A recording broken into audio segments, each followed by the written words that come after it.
Susan Jennings Lantz, and I am many things. I teach in the College of Business and Economics, but I am also, I wear another hat, which is the director of the Campus Read on campus, because I read a lot of books as a child, and they have turned my brain to mush, but they found a good job for me. So today we're going to talk about incorporating the 2017 Campus Read into your classroom, and I am here with my two partners in crime. I'm going to go ahead and let them introduce themselves very quickly. I'm Marjorie Fuller. I'm the director of the Center for Black Culture and Research here at WVU. I also occasionally teach in the Native American Studies program and the Women's Studies program. Good morning. I'm Carroll Wilkinson from the University Libraries. I'm the director of Strategic Library Initiatives, and I'm pleased to be a member not only of this team this morning, but the Campus Reads Committee. And so we have like our own book club going on, and it's great fun. And we have some other members of that book club that you too can join in here in the room. So today we're going to talk about the Campus Read. Now, I'm going to give you a little bit of history about the Campus Read. A lot of other colleges call it the Common Read, but we're not a lot of other colleges. We're WVU, so we have the Campus Read. And actually, the reason we chose to do that is the term Common Read generally means this is something we're going to make all the freshmen read. But through the tutelage and the direction of Sue Day Perutz, our fearless leader, she suggested last year we make it not just something for freshmen, but for everyone to read. And so we thought, well, okay, if you say so, Sue. And then it turned out to be this brilliant idea because everybody became very involved. So we went from the first year we had a common read. The common read was World War Z by Max Brooks, son of Mel Brooks, by the way. It was about zombies. And then last year we had the campus read for everyone, and it was called Just Mercy, and it was by a fantastic author named Brian Stevenson, and we all thought he was fantastic. It was fantastic. We did all kinds of great things, lived it up. We had freshmen reading it. We had honor students reading it. We had orientation guides reading it. We had all, it's kind of blurry, this slide, but this is just an example of some of the first few things that we did last fall involving the Campus Read and Just Mercy. We had panels. We were able to bring some of our best faculty up to talk to our students about the book. We were able, and we did like 3 panels, and they were fascinating. People were able to talk about aspects of the book, because the book was about, basically about capital punishment and some of the problems with the justice system that we have. And so we're able to have people from philosophy and from law, and we were able to have an alumnus who could talk about Black lives. And then we were able to have our students who were in the honors program actually put together kind of a reader's theater. And then we had some people who talked about the Appalachian Book Project as it relates. And we had, I'm going to throw in that philosophy thing again because it was phenomenal. We were all, we all went on a philosophical journey that was unbelievable. And then we also had folks who came in and talked. We had one professor who was in the English department, Lisa Wyman, read Just Mercy that references the book To Kill a Mockingbird several times, and then her students read To Kill a Mockingbird, and they compared the two. So we had a lot of interesting things happening there. We had a person who was in prison incorrectly for about 18 years, and we had an art show of art that he had put together. The College of Creative Arts not only put on a play called Race, but they also performed a jazz concert that was linked to the book Just Mercy. So we were able, we had an art show, actually it's still going on in Stewart Hall, on the second floor of Stewart Hall. So we have these great things happening, and they're still happening with the book Just Mercy.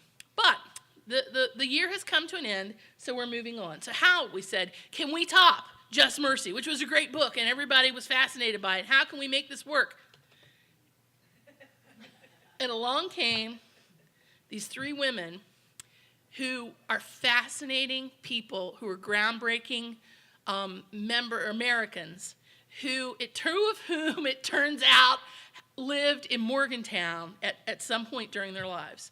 And a woman named Margot Shetterly wrote this phenomenal book called Hidden Figures, and you may very well have seen the film. How many people have seen the film? Woo! You may have seen the film that just came out. It's now available on DVD because I'm going to go buy a copy here this weekend. But you may have seen the film. It was wonderful. And so we're looking at the book. Okay, Hidden Figures. Now, I want to tell you something. As a little girl in West Virginia, I took 8th grade history. 8th grade history in West Virginia is what? West Virginia history. And all we learned about in West Virginia history was Chuck Yeager, because the right stuff was coming out about that time.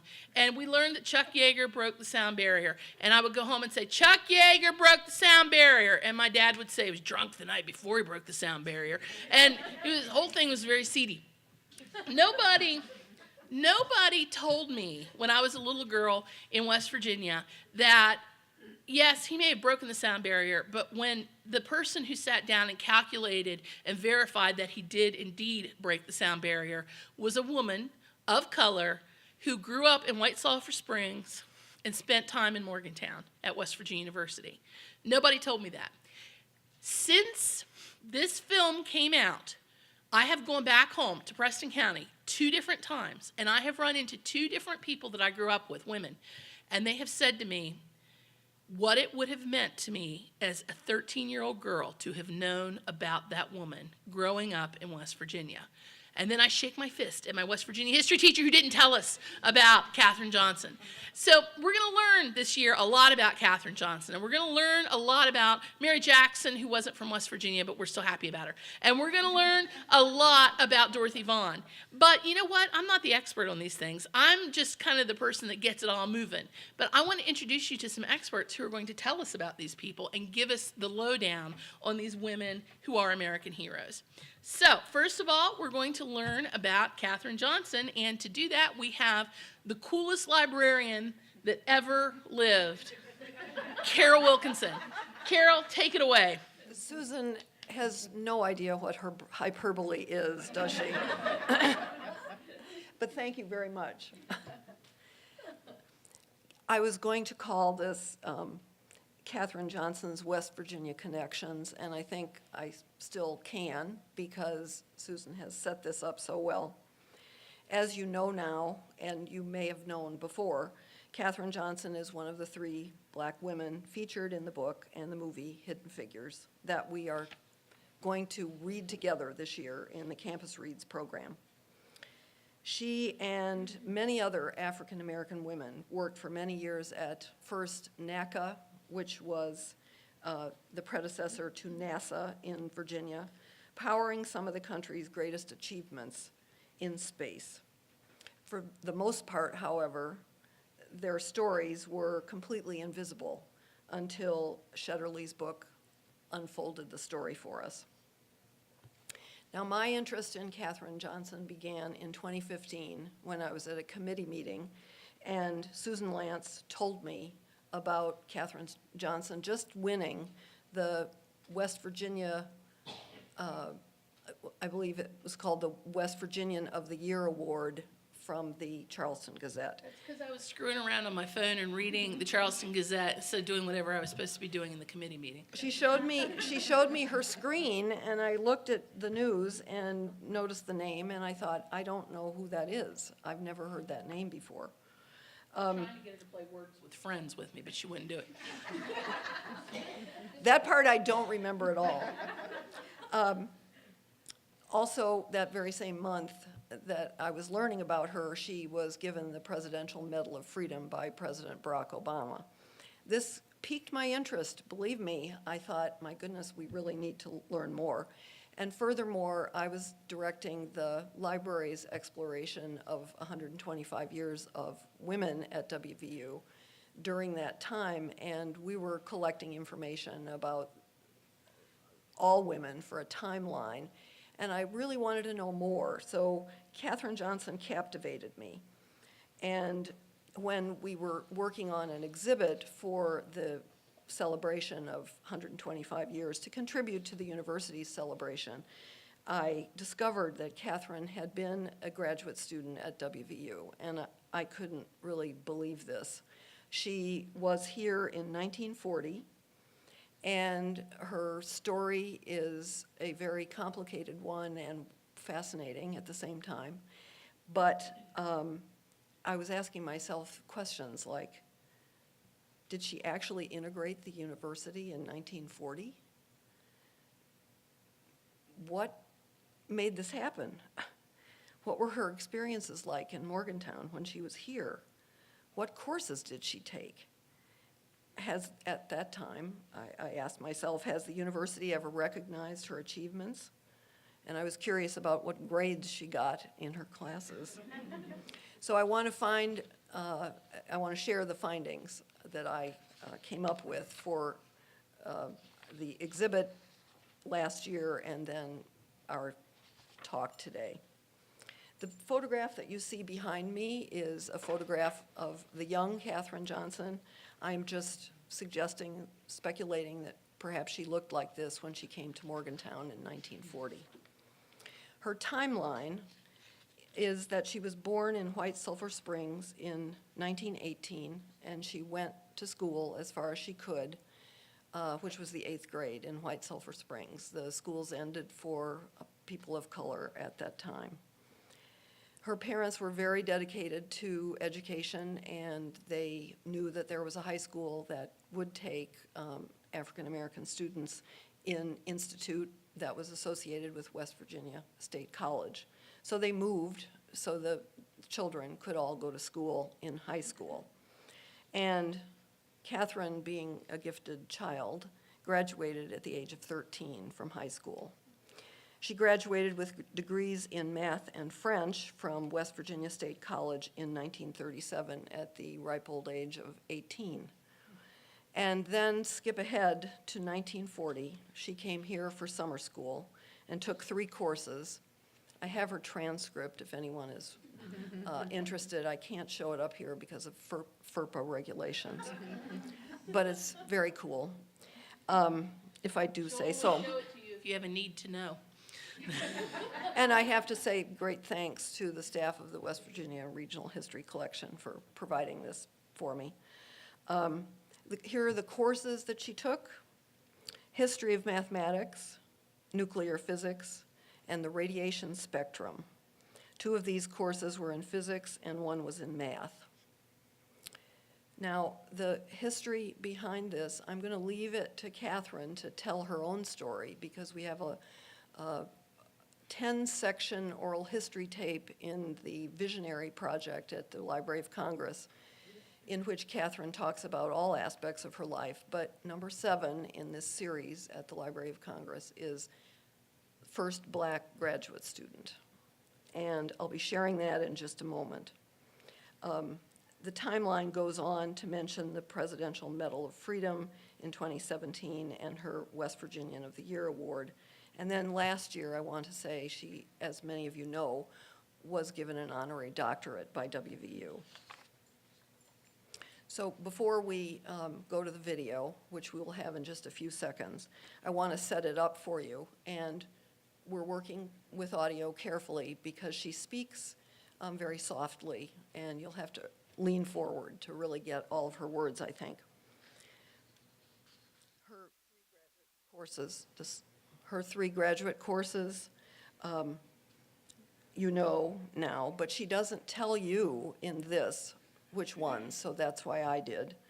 But she doesn't tell you the history that was taking place in West Virginia at that time or in the United States. The backstory is that in 1938, the Supreme Court of the United States ruled that a state university must admit Black students to graduate school if the university offers courses that are not available at the state's Black colleges. Cases were pending in Missouri and here in West Virginia, and Katherine explains what exactly went on behind the scenes. There are many more fascinating details about this story, but I want to let you hear Katherine tell her own story about being here in Morgantown.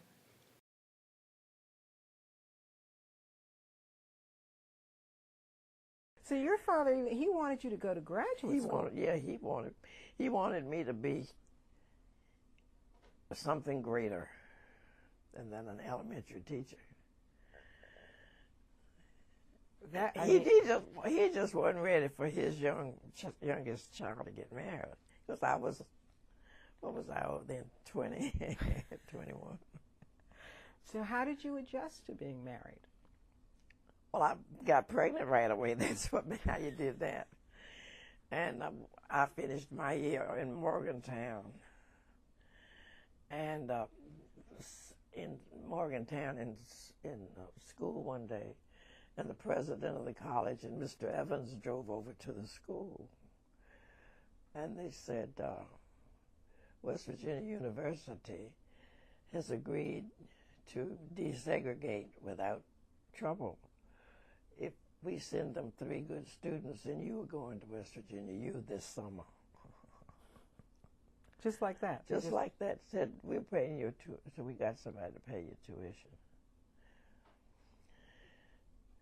In West Virginia, one of the football players wanted to go to West Virginia University Law School, and they wouldn't take him.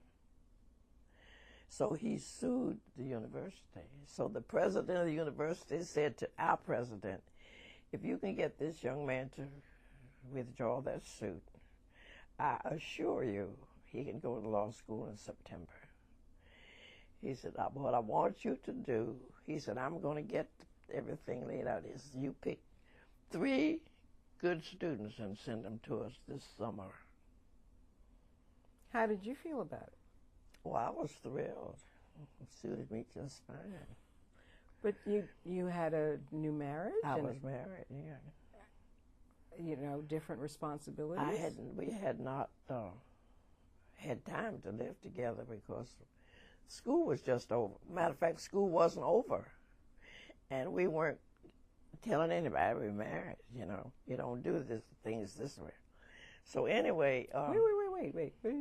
Why explain that? Because again, I don't think this generation would understand why there'd be any hesitation about telling people you were married. Well, if you do that, then you might get a job. You know what I mean? There was still the distinction about married teachers, although it was not prohibited. So, and then part of that was because my dad told me not to get married yet. So we got married anyway. Because he wasn't ready for his little girl. He wasn't ready. So that summer, I wrote him a letter. See, I stayed in Morgantown to go to West Virginia University, and I roomed with my principal and his wife. They were going to Arizona for the summer, so he said, "Well, you can just stay here till we come back." And my mother came up to be with me that summer, because that was going to be quite an experience. First time to go to a white university. Going to be the only black woman there. It was not going to be easy. So my mom stayed with me that summer. And she and I had a merry time, had a wonderful time. What was the experience like? It was fine. She stayed home all day while I went to school. And on weekends, I had worked at an Elks Club. That's another story. Just to give you a little idea of a bit more of her experience, because she doesn't give you too much about what it was like to take the classes. In an interview that is part of the Charleston Gazette article that I have on my sources, her daughter commented that Mom said it was not a friendly environment. She recalled a hostile professor who asked her mother what she was doing studying graduate-level mathematics. She told him she was going to be a research mathematician. "Well, what are you going to do until you get that?" he replied, incredulous. She said, "Do the same as you, teach school." And there wasn't anything he could say to that. So we're going to skip ahead, and if any of the details of what she said seem inconsistent or confusing, please ask questions later, because I may be able to clear them up. We're going to skip ahead now to 2015, when Katherine Johnson won the Presidential Medal of Freedom. And I want to read you what President Obama said about her that day in the White House. Growing up in West Virginia, Katherine Johnson counted everything. She counted steps, she counted dishes, she counted the distance to the church. By 10 years old, she was in high school, and by 18, she had graduated from college with degrees in math and French. As an African-American woman, job options were limited, but she was eventually hired as one of the several female mathematicians for the agency that became NASA. Catherine calculated the flight path for America's first mission in space and the path that put Neil Armstrong on the moon. She was even asked to double-check the computer's math on John Glenn's orbit around the Earth. So if you think your job is pressure-packed, hers meant that forgetting to carry the one might send somebody floating off into the solar system. In her 33 years at NASA, Catherine was a pioneer who broke the barriers of race and gender, showing generations of young people that everyone can excel in math and science and reach for the stars. Even though she spent only 3 months in Morgantown as a graduate student, I think we can all be very proud of the remarkable achievements of this West Virginia native. And I have one other conclusion to share with you, and I want to read another quote that is from a book called Reflections on Gender and Science by Evelyn Fox Keller. Just as science is not the purely cognitive endeavor we thought it, neither is it impersonal as we thought. Science is a deeply personal as well as social activity.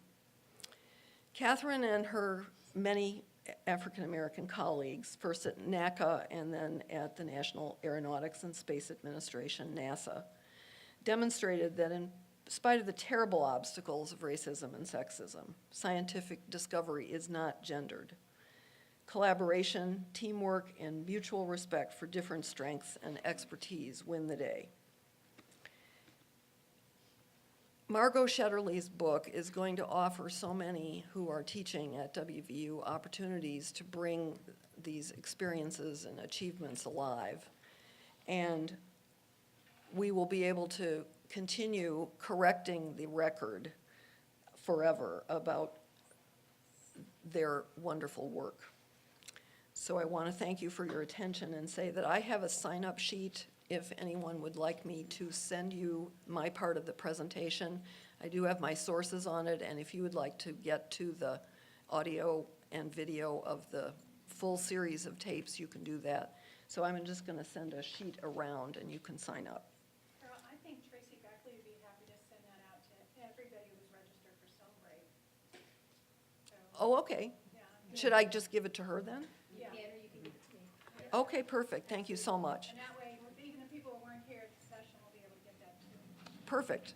Thank you very much for listening.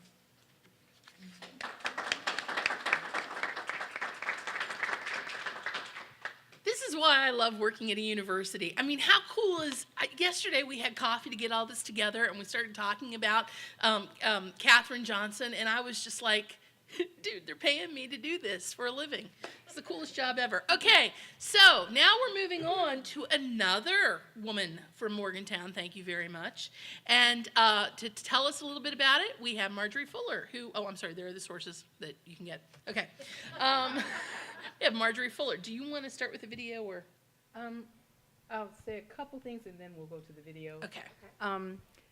Thanks for inviting me to do this. I too am on the Campus Reads Committee, and it has been a really exciting and really rewarding time for me to be able to talk about this, and I hate following Carol. I tried to go first so that I would be out of the way when she started talking, but it's been very rewarding, and the decision to present this book and these women this year, I can't tell you how thrilled I am. I too found out about Catherine in 2015, and I was born in West Virginia, about an hour from here in Wheeling. And my parents grew up in West Virginia, and I never heard about this woman until 2015. And I said, this is what is happening in our nation, and this is a really good thing. And so I'm thrilled. So when I started to do the research, and then I found out about Dorothy Vaughan, and I found out about Mary Jackson, and the cadre of other African-American women who were working in the STEM fields way back then, it spurred something in me that went beyond intellectual curiosity. And so my part of this presentation, although not as wonderful as Carol's, is about Dorothy Vaughan. And Dorothy is the oldest of the three women. And she did, although she did not attend college here in Morgantown, she grew up here, which put an entirely different spin on things for her. She lived right next door to West Virginia University, but she could not attend there. And so she ended up going, and I'll get into more of this after you see the film, she ended up going to one of our premier HBCUs, Wilberforce in Ohio. And so I'll let you take a look at my portion of the film presentation that talks a little bit about how it was determined that she would be a part of the film.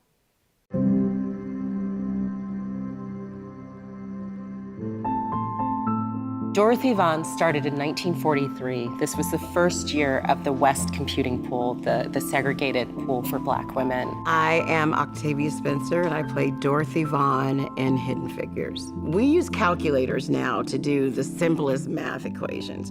These women actually did it longhand. They computed. She was a very good mathematician, but she was also an exceptional mentor to the women who worked for her. In the 1950s, they started setting up these IBM computers, and they realized that, this computer thing is not going away. When she passed that room and saw them assembling this giant machine, she knew that their days as computers were numbered. So she had the foresight to figure out not only how to use it, but that they were going to need people to program them. And so she taught herself how to program, and she allowed the other women to reinvent themselves by teaching them how to program the IBM. Dorothy Vaughan was this person who really was responsible in so many ways for the success of other people, and who had never gotten the accolades or the credit that she deserved. Technology was advanced by what those women contributed, that we are just now learning her name, and we have been in space, 40, 50 years? Hidden Figures is about STEM and underrepresented minorities in STEM. There's been this huge decline in the number of women involved in science, technology, engineering, and math. I truly hope that this story will inspire, encourage, and empower the next generation of women in STEM.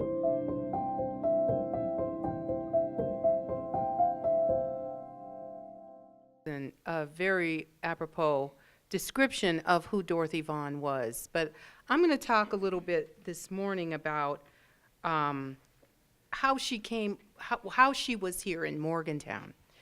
She was born in St. Louis, Missouri in 1910. Her mother died when she was 2 years old, but she was one of those lucky children who had a wonderful stepmother who took her as a daughter and encouraged her intellectually and also musically. And one of the things that they didn't mention in the film was that she was an accomplished pianist and musician.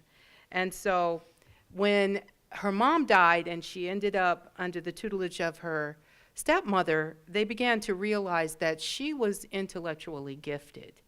And her father, when she was 8 years old, moved his family here to Morgantown. And he was a waiter, and Dorothy came here with her family and vaulted 2 years ahead in school. But even though she lived, as I said, right next door to WVU, she could not attend there. It was still a segregated college, and so the AME church, and it's called the AME Sunday School Convention, collected enough money so that they could send her to Wilberforce University. Now, I didn't get the picture in the PowerPoint, but as I was thinking about it, the AME church that we have here in Morgantown, that is almost right next door to where Dorothy Vaughan went to school, is probably the church that she attended, as it was founded in 1868. It was the only black church here in Morgantown, so that also narrows it down to that church. And and it still stands today. And so that, to the way that I'm piecing all of this together, that was the church that raised the money to send Dorothy to college. And when they did so, they published an 8-page pamphlet about her accomplishments and who she was and what she was intended to do, because the black community back then took great pride in its young people that were able to forge ahead and do great things in the community. And so I'm trying to track down that pamphlet. So if anyone knows anybody who might have a copy of that pamphlet, I would really appreciate seeing it, because I know that it still exists. I'm It sorry, must. Marjorie, can I jump in here? If you don't know where the AME Church is, it's on, you know where on Beechurst, you know where Stansbury Hall is? If you're facing Stansbury Hall, it's to the left.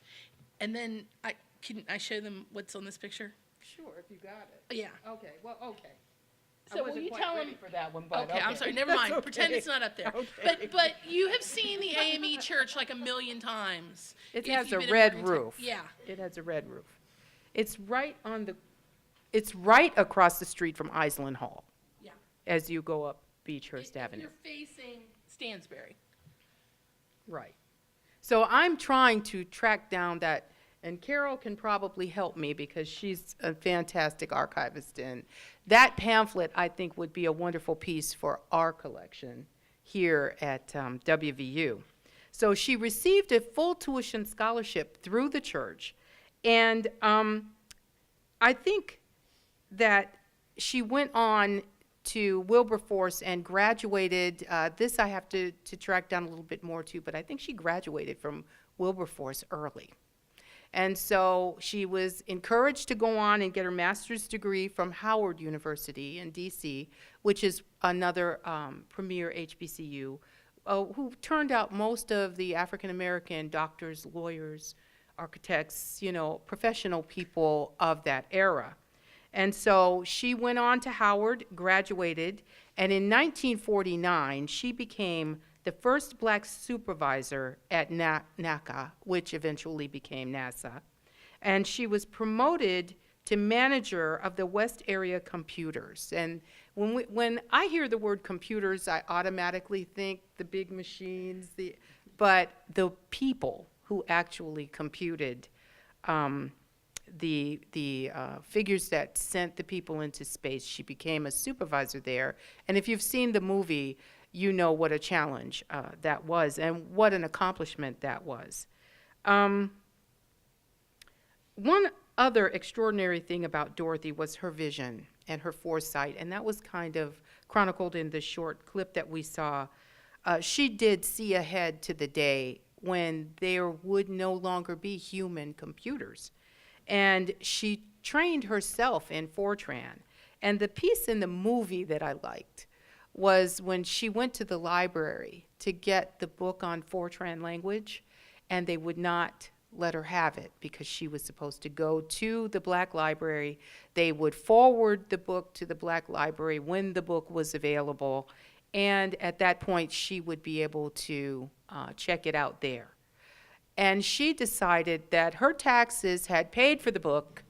She was taking the book and used the book, and her son said, "Mom, did you take that book?" She said, "This library is for all of us. My taxes paid for this book. I did not steal this book."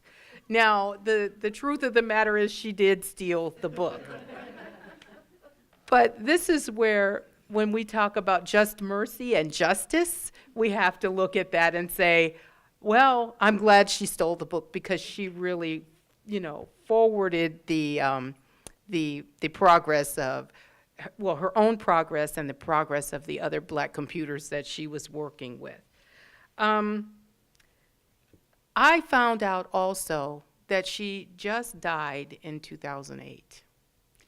And had I known that this woman was still living while I was here in Morgantown, I would have tracked her down and tried to get an interview with her. And I think that we are so blessed that Katherine Johnson is still living, and I really hope that we are able to get some more information from her. She is elderly. She is in elderly decline, I believe, at this time.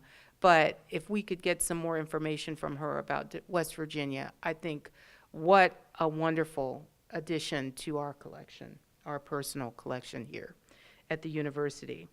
The Morgantown connection for both Dorothy Vaughan and Katherine Johnson is quite strong, but Dorothy actually lived and attended school here as a child, and I believe it was through her connection with this historic AME church that she was able to make it through some of the challenges and hardships that she had here. She attended the Beechhurst School, which is pictured here and a part of our West Virginia archives. Can I just say, that's Stansbury Hall. You recognize Stansbury Hall right there?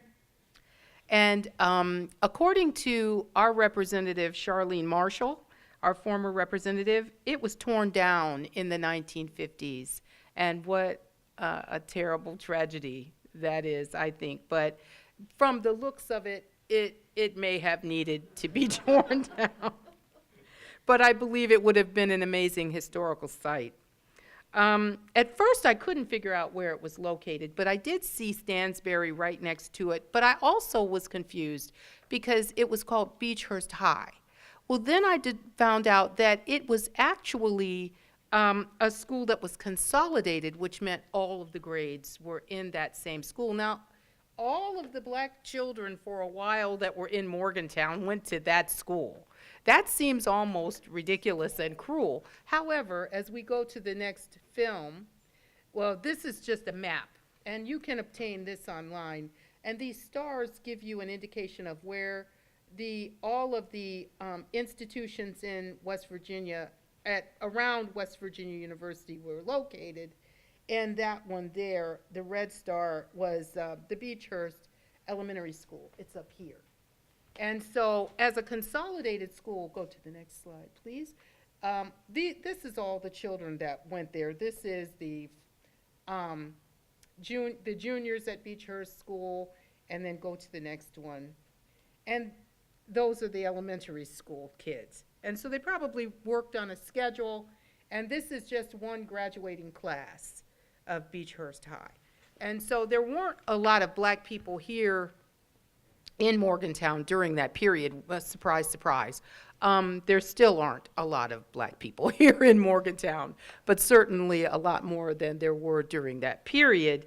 And so I believe that was the Beechhurst High School, located in that area, that Dorothy Vaughan actually attended.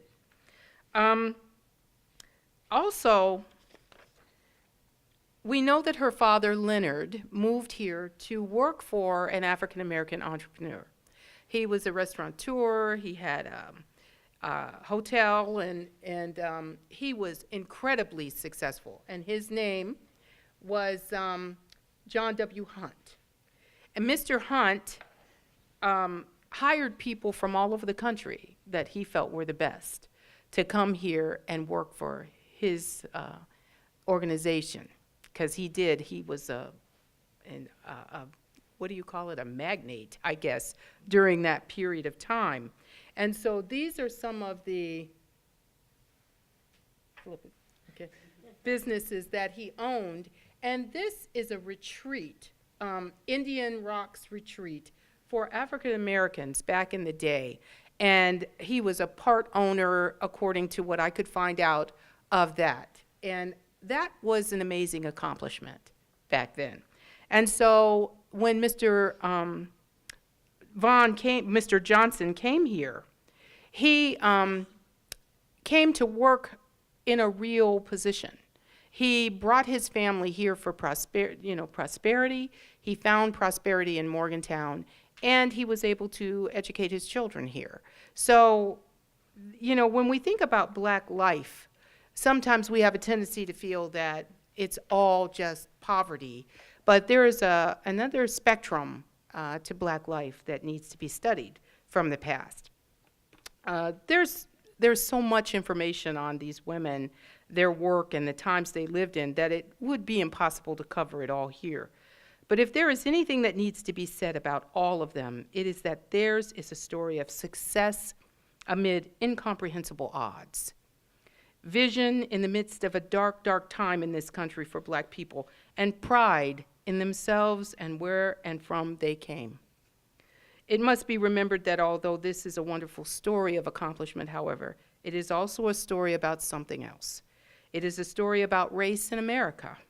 This is an old story and one that needed to be told, not only because it is a part of our history, but also because it deals with an issue that still presses on our national consciousness. We have had a black president, evidence that we have made significant progress, no doubt, but we are still living with many of the residuals of our past, and we have not reached the nirvana of race just yet. That some of our accomplishments in this area might make it seem that, you know, there has been significant progress. It is the story of struggle and success that makes this a very special story. And because it is the story of hardship and endurance, accomplishment, and incredible success, it also is a story of pride. And it is also a story of what can happen when people come into close proximity with each other, learn to respect each other, and learn to work together. And in closing, I don't think I have any more slides up here, do I, Susan? In closing, I did want to read a passage from the book that kind of exemplifies that. And it is from the chapter called Manifest Destiny. And it says, engineers from the northern and western states were probably of mixed minds on the issue of race mixing. While it may have been unthinkable for most to extend their social circles to include black colleagues, within the circumscribed atmosphere of the office, they were cordial, even friendly. They got to know the women by their work, requesting their favorites for projects, open to giving a smart person, black or white, male or female, the chance to work hard and get the numbers right. That pragmatic majority, the West computers knew, were the ones who had the power to break down the barriers that existed at Langley. And we found that that did indeed happen. Thank you.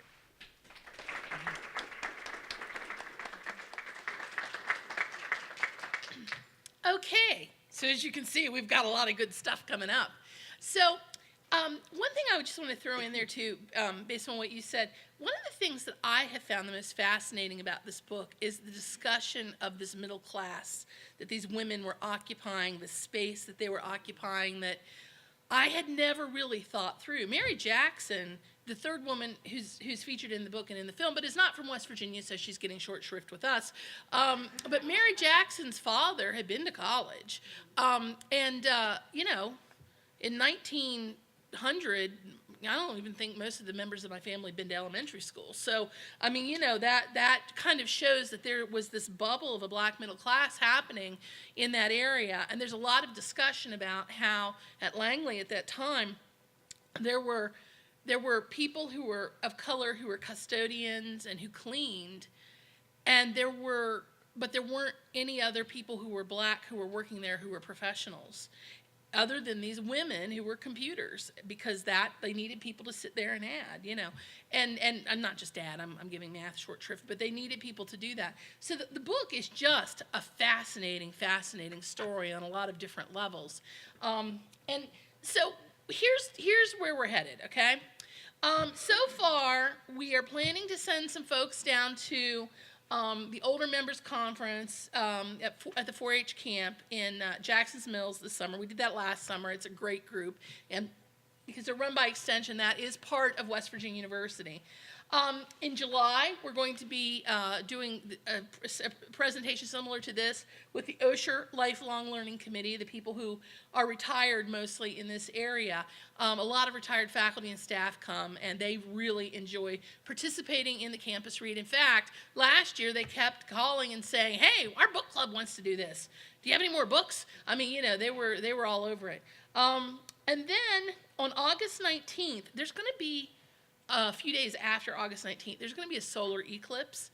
And our friends in the physics department are going to be doing a program called Bringing the Great American Eclipse to West Virginia. And so we thought, boy, that's going to fit in nicely when we talk about women and physics and the stars. And so we're going to tie that in with Hidden Figures as well and do some work there. That's a Saturday program.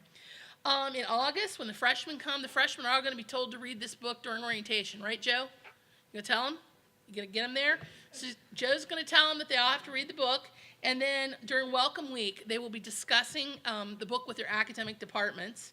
August the 26th is Katherine Johnson Day. I, of course, will be wearing red, white, and blue and hosting my own party, I think. But that is something in the state of West Virginia has decided recently, and that's pretty cool. We will have the students in our first year experience classes, our first year seminar classes, will be discussing the book Hidden Figures as part of their class, right, Rhonda? And that it will be where those particular students get the discussion. We'll be having probably in September a prestigious Women in Science panel. In October, this is so cool, we're going to have a Wiccathon, okay, during Diversity Week. Now, I know you're asking, what is a Wiccathon? No, a Wikithon? Editathon. Oh, I liked Wiccathon better. And I spelled it wrong. Yeah. Okay, I just made it up. Okay, so we're all going to do this thing where we go to the library, and they will give us information about women in STEM that has to be entered or edited in Wikipedia, right? Right. And we're going to add to Wikipedia. And so, like, my sons spend all their time trying to add, like, naughty words to Wikipedia and not getting anywhere. But I'm really going to get to do it, and you can, too, if you participate, and you can bring your students, and it'll be cool. Our friends at the library have found a wondrous an exhibit that we're very excited about called When Computers Wore Skirts, okay? That will definitely be in the libraries sometime in January and February, but, and it has a video and a display about the women who worked in West Computing, but we're hoping to move it to some other places too. The Advance Project will be sponsoring a program about the hidden figures in academia.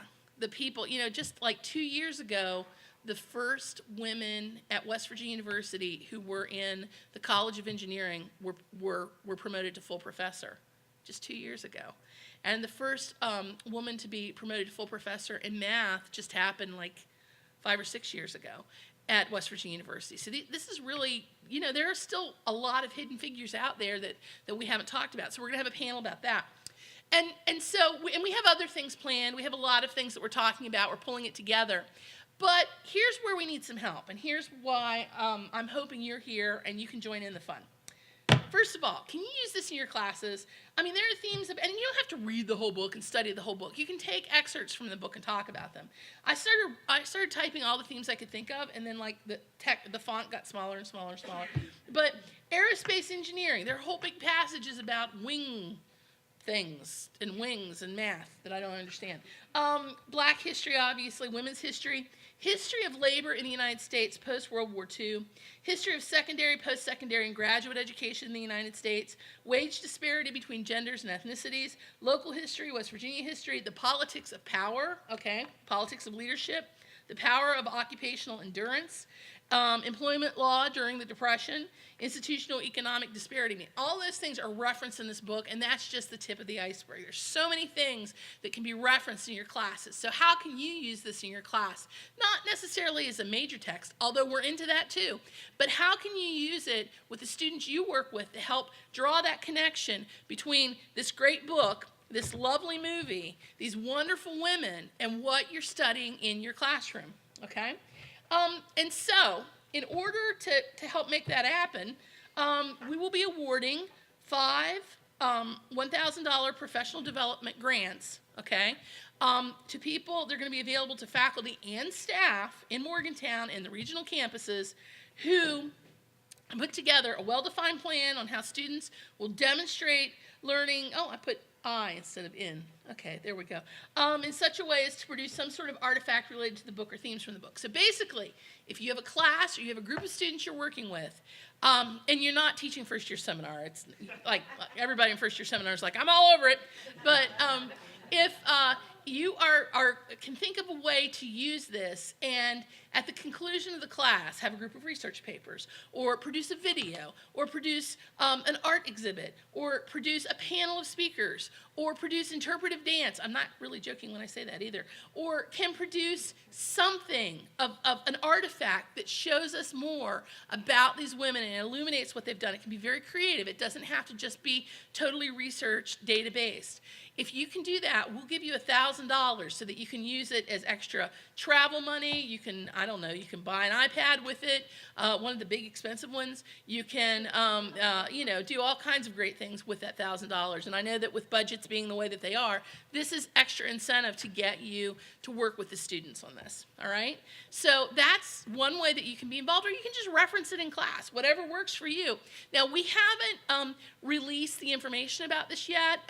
Be watching. We will be putting out some information very soon, probably a press release, and there'll be an application that you can fill out. So if you're interested, though, make sure you talk to me about it because we're very excited about it and what we can do with this. And even if you don't want to go after one of these grants, you can still help us. You can still join in. You can still get your students involved or your department involved or your area involved because this is a very multidisciplinary subject. This is a very multidisciplinary type of education that we're embarking upon, and we really need you to be a part of that as well. One other thing, I want to point out our webpage. We have a webpage, has all kinds of great stuff. I think we're going to put this webcast on there. We have a research guide, and whatever those artifacts are, I'm hoping we can put those in the research guide so that 10 years from now, when some kid is doing a research project on Katherine Johnson, they can go to that resource guide and find all the great stuff we're doing at WVU. And I said research guide, it says LibGuide up here, they're the same thing. And it's not listed on there because I fixed it and then when the sound thing happened and it's not listed. So, but it will be on our webpage, so you can get there, you can go through the library. And finally, we have a hashtag, WVU Reads. All right? So what I would very much like for you to do if you tweet, if you go on Facebook, if you're on Instagram, if you could take a picture of the book, or you could read the book and say something about it, or you could say, hooray, Katherine Johnson, or do something cool, and then put the hashtag in WVU Reads. I would very much appreciate it. And you can look through the other things that we've hashtagged on there. It's kind of fun. It's like, the year in review for the campus read. All right. Now, if you have questions, or you have comments, or you just want to raise your hand and say something, I'll give you a book. Okay. What was your question? I have a question also. Moment, this is being webcast, so I please ask everyone talking to a microphone. Thank you. And don't say anything naughty. And I won't. I'm Chuck Julian. I'm director of the library at Potomac State. And a couple of quick, the question is, will the author be here on campus? We hope. I'm working on it. I'm trying really hard. But the thing is, she has met with, well, I'm not talking to the microphone.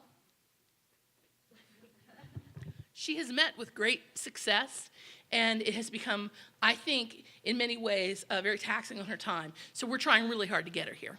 Okay. And the comment is, I've done some library research in Northern Panhandle, Wheeling, Ohio County, and to put part of what was said in the video in context, in the 30s and 40s and into the 50s, women who got married were routinely fired from their jobs because they were taking good jobs away from people who were not married.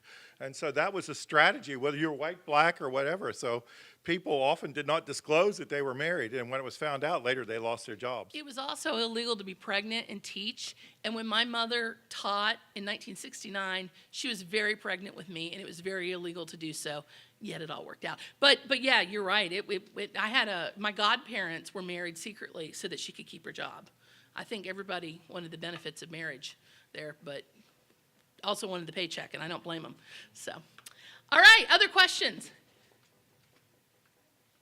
Yeah, hi, my name is Martina Anzekarata. I'm an assistant professor in geography, and I want to use this. One thing that you didn't have in your list there is gender in academia, which I teach, and gender and space. And I think that the two speakers spoke very clearly about it, how, you know, space and gender were reified and raised here in Morgantown during that time. So then my question is, can we use these materials in our class, or can we ask the speakers also to come to our class? Well, this, first of all, is being taped, so you always have access to this. Okay. You have the library guide. And I would like to be able to say, yeah, you can ask them, but I'll be honest with you, I already have them booked for about 3 more things. And at some point, they're going to either start charging us or something. So you'll have to talk to them individually, but you do have access to this presentation. Okay? Thank you. And we're going to have, like these panels that I'm talking about, the goal here is that you... Yeah, or you make it an assignment. I mean, say we're going to go as a class. I mean, I do a thing with my students where I give them 5 different events, and I say you pick 3 and go to them, and I'm going to be at all of them. And you have to take a selfie with me, not necessarily with the speaker, but with me, and it works. Yay! She's going to use it.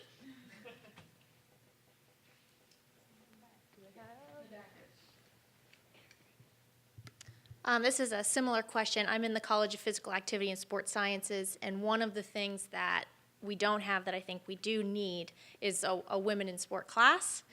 So I'm asking about, because I haven't read the book yet, I am asking about relevance to anything related to sport, physical activity, health, wellness, and some of the disparities that may have been experienced through these women's stories. Well, actually, I'm listening to the audiobook again, because that is just one way that I am able to get a lot. The people at NACA were really, they had a lot of like softball teams and teams like sports that they were involved in through work. I don't know, unless one of you has something. I don't know necessarily sports directly other than what Susan was saying, but you can definitely tie these themes together. The themes of women in STEM versus, in comparison to women in sports. And the similarities were really incredible, because women in sports, we didn't even have, what's it called, Title IX, back then. And so they wouldn't give the women's teams any money. I mean, and the women in the West Computing Group were chosen because of their superior, intellect, but they weren't paid, the same as even the East Computing Group of women. There was a pay disparity. So there are a lot of different themes that you can tie together. Yeah, 'cause I'm just thinking, one of the things that we try to do is, sport is like this microcosm of society Yeah. when we sort of teach these social issues. So I'm glad that you said that as sort of like tying these themes together. And absolutely, that would be a great time. Also, Laurie Andrus works with, yes, thank you. And she's on our committee, and she's very interested in these things in terms of health. So I would very much like for you and for Laurie to have this conversation, because I have a feeling you have a lot to talk about, and that it will tie back to the book. Yes? This is kind of a general question, but Susan, I know you've done a lot of research on campus and common reads in general. When there's a book that comes out so quickly after a movie, what are good practices, or are they similar enough? I mean, obviously we want to encourage students to read, but what are some good practices?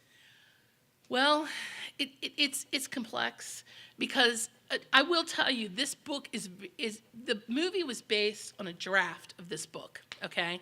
So the movie wasn't even based on the book. This book has a lot of historical, like if you're a history buff, this is the book for you. If, however, you're not a history buff, you may not enjoy it as much as you would enjoy something like Just Mercy. I think, though, in this particular case, this is the perfect story for us at West Virginia University right now. So do I think every student who picks up this book is going to start on page 1 and read all the way through it? No. But there are definitely big differences between the film and the book, big differences, because they put a lot of dramatic stuff in there. One of the things that I'm hoping to do, I'm going to be working with Rhonda on this, is we're developing some curriculum to use in first year seminar. And one of the things, and we're actually going to do a couple of trainings where we spend a couple of hours going over this book. And I don't think it just has to be first year seminar people who come to that training, right, Rhonda? So if you want to attend, or if somebody wants to be part of this, but one of the things that we're going to do is talk about, okay, you've seen the film, maybe, you've read the book, and they do this in the film and they do this in the book, and why is it significant, for example, that a white man tears down the colored sign above the bathroom in the film, but an African-American woman quietly puts it in her purse in the book? I mean, there's a significant difference there that I think is ripe for discussion. So, normally I would say maybe this isn't, it isn't a good time to say watch, to tell the students not to watch the movie, but the film is excellent, and I just think this time we're going to have to contend with that. Although we are going to show the movie at welcome meetings, and actually in some ways it's better to get the students engaged than just, and at least stimulate some discussion about how they might read the book. And I will give a shout out to Everly, because they are sending out, for their freshman assignment, they're sending out books, the youth edition, to all of the middle schools in the state. Yes. So, real shout out to Everly. If you know somebody who is young, like my sons probably aren't going to pick this up and read from page 1 to the end, but we watch the film together as a family, and I have the youth edition of the book that I'm going to ask them to read, and they'll probably throw it at me, but that's another story. The film, though, is an excellent thing to do as a family, too. I just want to throw that out there because it was just such a... I think the issue also is it was such a great film. I don't want to stop anybody from seeing it, I think I'd like to say, too, that the film is very... I found the book uplifting, and I guess I liked the book better than a lot of people do. But the film was uplifting in that you can take children to it, and they get a lot out of it. When I went to see it, when it first came out, the theater there wasn't a seat. I mean, the theater was packed. And it was full of families with small children, teenagers, older people. Everybody was there. And at the end of this movie, now I haven't been to a movie where anybody clapped in a long time. At the end of this movie, everybody clapped. So this is a great film to just go to because you're a West Virginian. It's that kind of a... And Katherine Johnson says, feel-good story. I integrated the graduate college at West Virginia University. And I went, woo! And my son said, Mom, you're embarrassing me. Other questions? Yeah. I'm working on a West Virginia, hello, Tracy Dingus, Intensive English Program. I'm working on a West Virginia Culture History course for international students who are preparing English to enter university. And this youth edition book would be very helpful with the language skills, so I'm interested in that book. Thank you. Yay. And you can have a not youth edition here in just a minute when I give it to you because you asked a question. Who else? Well, we've run over time. I'm sure that you have questions in your heart, and there might be a few people in the room who want a book, but they're just shy, and that's okay because we have some extra copies up here. I want to throw out here, though, that remember at the beginning I said that I went to Tunnelton and 2 different people said to me how great it would have been to have known as a child growing up in West Virginia about these women, especially as being a girl. One of them said, so Susan, when are you getting the statue of Katherine Johnson up at West Virginia University next to Jerry West? Well, I am not a sculptor, nor am I a fundraiser. So I'm going to leave that on you. We need to know more about Katherine Johnson in the state, and we need you to help us do it. So thank you for coming today, and come get a book.